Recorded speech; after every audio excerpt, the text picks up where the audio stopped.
All right, so welcome to part two. So in part two, what I'm going to do is I have a data set here that is very much like the data set that you will have for your homework assignment. I just switched some values a little bit.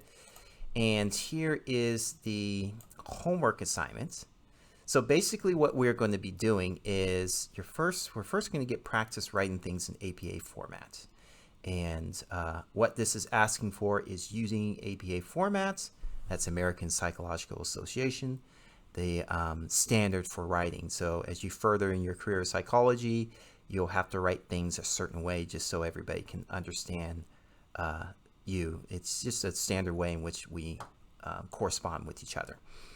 So in APA format, describe the sample, number of participants, age, and gender in the space below. So we're going to need to get some information here. I have conveniently made a PowerPoint which looks at this in a little bit more detail. And so let me just move this around here and go into here.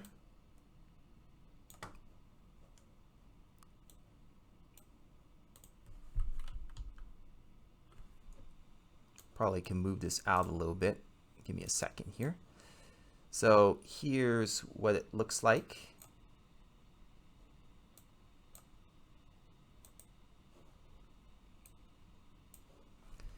So this is just sort of a screen capture, but here's the main thing. Number of men and women in percentage, age range, mean standard deviation age, total sample size, and missing data. That's what we're going to capture right now, is we're going to get this information. So if I was to go into here, let me go ahead and go into this data set. What are we working with? We have person, which is representing their ID. So this is person number 1, person number 2, person number 3, and so on and so forth. We could equally call this ID number. I'm not going to change this right now, but it's just a placeholder for which participant we're talking about. We also have their gender. In this example, we have female for coded as, well, I probably should go into that right now. So instead of writing down female, female, female every time, what I did was I have this written as numeric value. And I went into value section here. This is a type, and we made it into numeric value. Remember, numeric for numbers, and what do we have here? String for characters.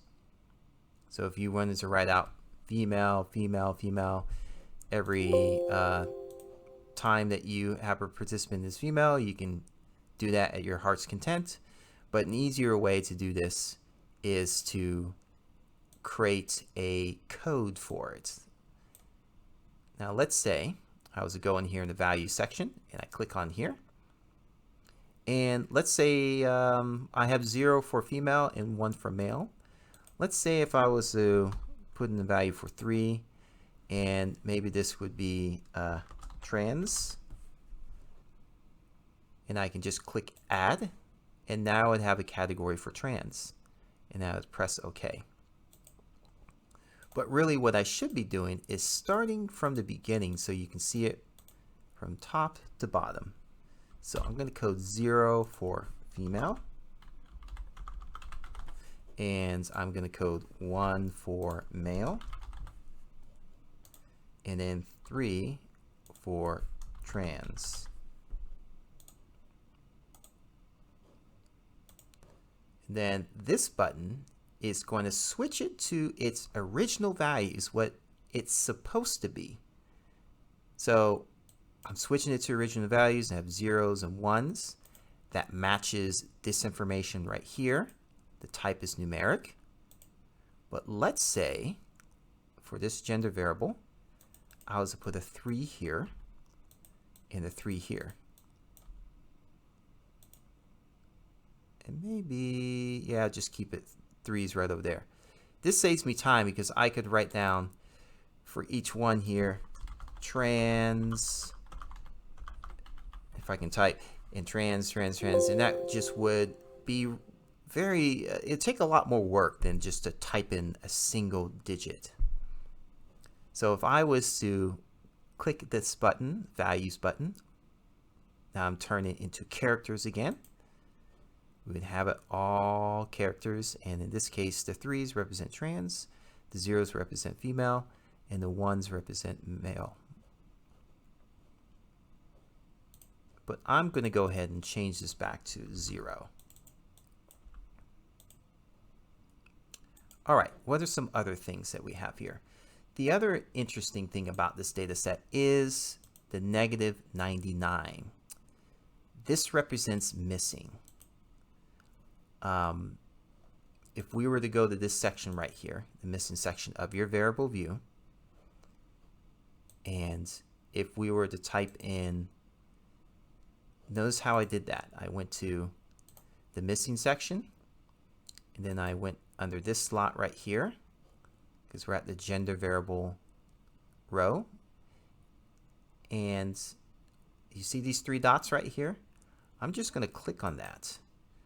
And I have -99. I'm going to put -77. And what that tells me is that -99 and -77 are missing values. Now this is important because you're going to have data of different kinds, and you might have missing participants for different reasons. So perhaps -99 means they're missing because they refuse to answer the question.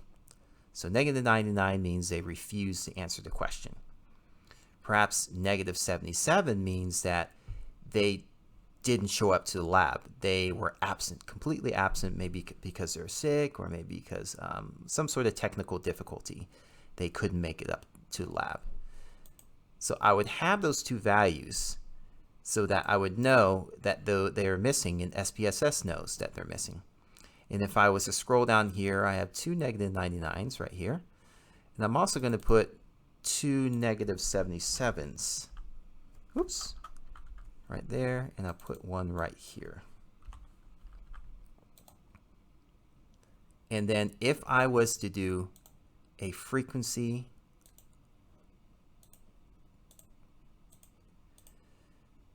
I'm going to move gender over and just look at a frequency table of this gender variable. Press OK.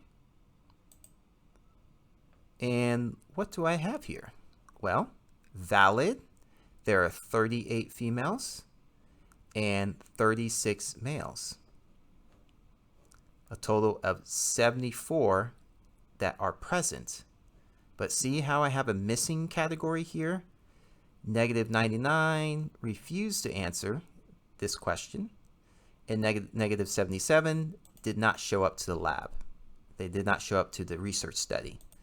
So we have a total of 78 participants, but for these 4 reasons, we have 4 of them missing. So hopefully that makes sense, because when we're doing our write-up, we might want to mention that in our write-up. All right. I think what I'll do is tell you a little bit about these variables right here. So what they did was they had taken participants of all ages here. As you can see, there's a wide range of ages, and they put them on different diet plans here. And we have several different diet plans. 1 is going to be diet pill, 2 is placebo pill, and 3 is diet pill plus exercise regime. And we can see that if we click this button right here again, we're going to make this into a character now, this section. And we have some participants that were in the diet pill group, some participants in the placebo pill group, and the other participants in the diet pill plus exercise group. And that's the division right here. And we'll go into more detail later on as we move on to 2 other labs. And what they also did before they gave them this diet pill, or in one group placebo pill, in another group diet pill and exercise, before they did that, they took their height and they took their weight. And then what they did was they gave them the diet pill or the treatment, diet pill, placebo pill, or diet pill plus exercise, and they measured their weight after the treatment. And then they took the difference between the pre-weight and the post-weight. Did they lose weight because of this treatment of diet pill, or did they lose weight because of the placebo pill or diet pill plus exercise? So that's what we're working with. And so these questions, we are going to be looking at particular data points, standardizing them, and understanding what they mean. So I'm going to leave that up to the next part of this lab presentation. Thank you so much for listening, and I look forward to hearing from you soon.